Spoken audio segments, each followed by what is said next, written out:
और मैं उनको मुबारकबाद भी देता हूं। और आज का जो तब्दीली पैदा हुई है वो इस बात की तरफ इशारा देता है कि मोदी सरकार अगर ये समझ रही है कि वो जो चाहे कर सकती है, चाहे बुलडोज़र से घर तोड़ सकती है या फिर किसी को दबा सकती है, तो इस आंदोलन ने इस बात का उनको खुला पैगाम दे दिया है कि अब तानाशाही नहीं चलेगी। लोकशाही अगर चलाना है तो संविधान के दायरे में जिसको बाबा साहब अम्बेडकर ने बनाया उसके तहत चलाना पड़ेगा। और हम उम्मीद करते हैं कि मुस्तकबिल में, फ्यूचर में कोई पेपर लीक कहीं पर भी किसी प्रदेश में या फिर किसी हमारे देश के नेशनल जो एग्जाम्स होते हैं उसमें नहीं होगा। अभिजीत दिपके कह रहे हैं कि अभी ये लड़ाई बाकी है, अभी तो ये सिर्फ शुरुआत है। क्या कहा आपने? अभिजीत दिपके कह रहे हैं कि अभी तो ये लड़ाई और भी बाकी है, अभी ये शुरुआत हुई है। प्रोटेस्ट भी सर पहला विकेट गिरा है, प्रोटेस्ट खत्म। हाँ, तो लड़ाई लड़ने का इख्तियार भारत के संविधान ने सबको दिया है। और अभी मोदी सरकार के अभी 2 ही साल तो मुकम्मल हुए हैं, तो जाहिर है सबको मिलकर जिद्दोजहद करना पड़ेगा। सर, धर्मेंद्र प्रधान का इस्तीफा हो गया है, लगातार प्रोटेस्ट के बाद में आखिरकार सबको कामयाबी हुई है, क्या कहेंगे? ये कामयाबी है हक की झूठ के ऊपर, ये कामयाबी है उन तमाम नौजवानों की जिद्दोजहद और उनकी कुर्बानी, और मैं उनको मुबारकबाद भी देता हूं। और आज का जो तब्दीली पैदा हुई है वो इस बात की तरफ इशारा देता है कि मोदी सरकार अगर ये समझ रही है कि वो जो चाहे कर सकती है, चाहे बुलडोज़र से घर तोड़ सकती है या फिर किसी को दबा सकती है, तो इस आंदोलन ने इस बात का उनको खुला पैगाम दे दिया है कि अब तानाशाही नहीं चलेगी। लोकशाही अगर चलाना है तो संविधान के दायरे में जिसको बाबा साहब अम्बेडकर ने बनाया उसके तहत चलाना पड़ेगा। और हम उम्मीद करते हैं कि मुस्तकबिल में, फ्यूचर में कोई पेपर लीक कहीं पर भी किसी प्रदेश में या फिर किसी हमारे देश के नेशनल जो एग्जाम्स होते हैं उसमें नहीं होगा। अभिजीत दिपके कह रहे हैं कि अभी ये लड़ाई बाकी है, अभी तो ये सिर्फ शुरुआत है। क्या कहा आपने? अभिजीत दिपके कह रहे हैं कि अभी तो ये लड़ाई और भी बाकी है, अभी ये शुरुआत हुई है। प्रोटेस्ट भी सर पहला विकेट गिरा है, प्रोटेस्ट खत्म। हाँ, तो लड़ाई लड़ने का इख्तियार भारत के संविधान ने सबको दिया है। और अभी मोदी सरकार के अभी 2 ही साल तो मुकम्मल हुए हैं, तो जाहिर है सबको मिलकर जिद्दोजहद करना पड़ेगा। अखिलेश यादव कह रहे हैं कि इनकलाब की जीत हुई है। अब वो उनके बारे में मुझे सर, अजय राय हैं कांग्रेस अध्यक्ष, वो कह रहे हैं कि अब धर्मेंद्र प्रधान की गिरफ्तारी भी होनी चाहिए और फिर उसके बाद जांच होनी चाहिए। कोई दूसरी पार्टी का क्या बोलेगा, हमसे क्यों पूछ रहे हैं आप? वो जवाब देंगे अपना। सर, लीडर ऑफ अपोजिशन के पे तो वो बताएंगे। सर, वो बोल रहे हैं कि लड़ाई जो है इस पूरे मामले में जो कार्रवाई है, जिन्होंने लाठीचार्ज किया है पुलिस वालों पे, उनके खिलाफ कार्रवाई होनी चाहिए और एक्शन सख्त होना चाहिए। आपका क्या स्टैंड है? 4 लोगों को पेलेट गन से गोली मारी गई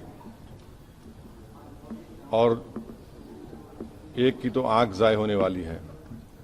इस पर एक्शन होना जरूरी है कि कैसे पेलेट गन इस्तेमाल किया गया, और जिन लड़के लड़कियों का लाठियों से सर फोड़ा गया है वो वीडियो विजुअल्स तो सारी दुनिया ने देखे हैं।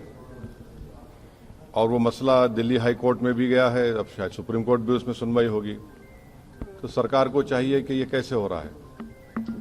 तो यकीनन ये पेलेट गन आप देखिए कि जब जम्मू कश्मीर में इसको इस्तेमाल किया गया था, करीब मेरे ख्याल से अगर मैं गलत ना कहूँ तो 1000 के ऊपर लोगों को पेलेट गन से मारा गया था। उसमें से 50-60 लोग बिल्कुल देख नहीं सकते हैं।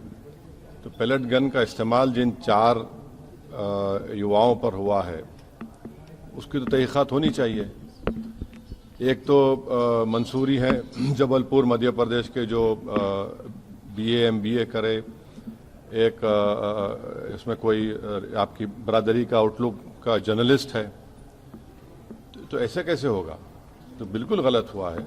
और जिन लड़कियों को आपने उनसे बदसलूकी की, बल्कि वो तो सेक्सुअल असॉल्ट भी हुआ उनके ऊपर, वो भी कैमरा वीडियोस में कैद है। तो इस पर यकीनन एक्शन होना चाहिए। 36 दिन बाद इस्तीफा आया, इतने कियोस्क के बाद, तो आपको लगता है कि सरकार ने देरी की है इसमें? अब सरकार झुकने के लिए देरी कर दी ना, 36 दिन लगे उनको झुकने के लिए। शिक्षा व्यवस्था में कुछ सुधार अब होना है सर, इसमें किस तरह की उत्तर प्रदेश में कितने पेपर का लीक हुआ बताइए, कितने पेपर्स का लीक हुआ है? तो हम उम्मीद करते हैं कि ये देखिए सरकार कह रही है कि 2024 में कानून बनाया पेपर लीक के खिलाफ, उसमें 10 साल और 1 करोड़ का फाइन लगाया। अब आप कह रहे हैं कि 10 करोड़ का फाइन होगा। भाई पेपर लीक हो क्यों रहा है वो तो देखिए आप कानून बनाएंगे, ये बनाएंगे। अच्छा, फास्ट ट्रैक कोर्ट तो एक मजाक बन चुका है। 2009 में फास्ट ट्रैक कोर्ट बनाया गया और 2019 से बनाया गया, 2019 से 2026 तक आपको मालूम कितना खर्चा हुआ उसके पर? पार्लियामेंट में जवाब दिया 1100 करोड़ रुपये। और अभी भी पूरे देश में 2,65,000 केसेस फास्ट ट्रैक कोर्ट में चल रहे हैं। अभी बैकलॉग है। उत्तर प्रदेश में 71% बैकलॉग है। तो ये सरकार के बोलने में और करने में बहुत फर्क है। चलिए, थैंक यू। अखिलेश यादव कह रहे हैं कि इनकलाब की जीत हुई है। अब वो उनके बारे में मुझे सर, अजय राय है कांग्रेस अध्यक्ष, वो कह रहे हैं कि अब धर्मेंद्र प्रधान की गिरफ्तारी भी होनी चाहिए और फिर उसके बाद में जांच होनी चाहिए। कि कोई दूसरी पार्टी का क्या बोलेगा, हमसे क्यों पूछ रहे हैं आप? वो जवाब देंगे अपना। सर, लीडर ऑफ अपोजिशन के पे तो वो बताएंगे। सर, वो बोल रहे हैं कि लड़ाई जो है इस पूरे मामले में जो कार्रवाई है, जिन्होंने लाठीचार्ज किया है पुलिस वालों पे, उनके खिलाफ कार्रवाई होनी चाहिए और एक्शन सख्त होना चाहिए। आपका क्या स्टैंड है? 4 लोगों को पेलेट गन से गोली मारी गई और एक की तो आंख जाए होने वाली है। इस पर एक्शन होना जरूरी है कि कैसे पेलेट गन इस्तेमाल किया गया और जिन लड़के लड़कियों का लाठियों से सर फोड़ा गया है, वो वीडियो विजुअल्स तो सारी दुनिया ने देखे हैं और वो मसला दिल्ली हाई कोर्ट में भी गया है। अब शायद सुप्रीम कोर्ट भी उसमें सुनवाई होगी। तो सरकार को चाहिए कि ये कैसे हो रहा है। तो यकीनन ये पेलेट गन आप देखिए कि जब जम्मू कश्मीर में इसको इस्तेमाल किया गया था, करीब मेरे ख्याल से अगर मैं गलत ना कहूँ तो 1000 के ऊपर लोगों को पेलेट गन से मारा गया था। उसमें से 50-60 लोग बिल्कुल देख नहीं सकते हैं। तो पेलेट गन का इस्तेमाल जिन 4 युवाओं पर हुआ है उसकी तो तहकीकात होनी चाहिए। एक तो मंसूरी है जबलपुर मध्य प्रदेश के, जो BA MBA करे। एक इसमें कोई आपकी बरादरी का आउटलुक का जर्नलिस्ट है। तो ऐसे कैसे होगा? तो बिल्कुल गलत हुआ है।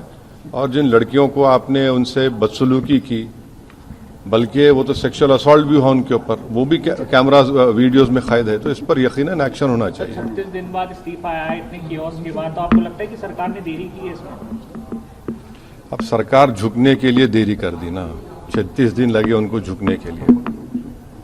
शिक्षा व्यवस्था में कुछ सुधार अब होना है सर, इसमें किस तरह की उत्तर प्रदेश में कितने पेपर का लीक हुआ बताइए, कितने पेपर्स का लीक हुआ है?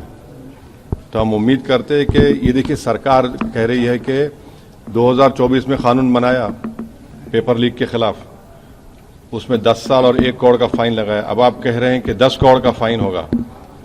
भाई पेपर लीक हो क्यों रहा है वो तो देखिए आप कानून बनाएंगे, ये बनाएंगे। अच्छा, फास्ट ट्रैक कोर्ट तो एक मजाक बन चुका है। 2009 में फास्ट ट्रैक कोर्ट बनाया गया और 2019 से बनाया गया, 2019 से 2026 तक आपको मालूम कितना खर्चा हुआ उसके पर? पार्लियामेंट में जवाब दिया 1100 करोड़ रुपये। और अभी भी पूरे देश में 2,65,000 केसेस फास्ट ट्रैक कोर्ट में चल रहे हैं। अभी बैकलॉग है। उत्तर प्रदेश में 71% बैकलॉग है। तो ये सरकार के बोलने में और करने में बहुत फर्क है।